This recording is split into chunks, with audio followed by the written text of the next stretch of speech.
So we started digging last fall, and we're on the one west porch where we did a bunch of column. You can see we need some work on the porch, but a lot of it's good, but we do need some work here.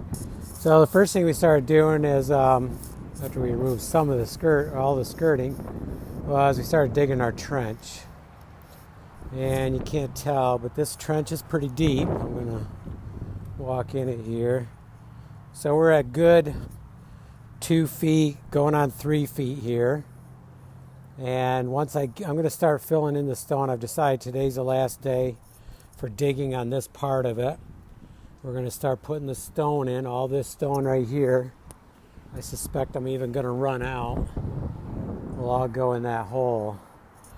But this is a good time of year. If I'm going to run out, I need to contact the farmer and get permission to go pick up more. So I'm going to start putting it in today.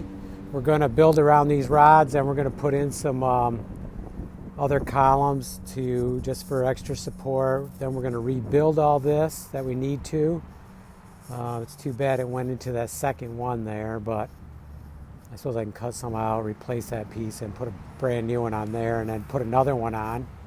So we're going to really beef it up. It's going to look great. And it's kind of exciting. We're going to start putting the stone in right now.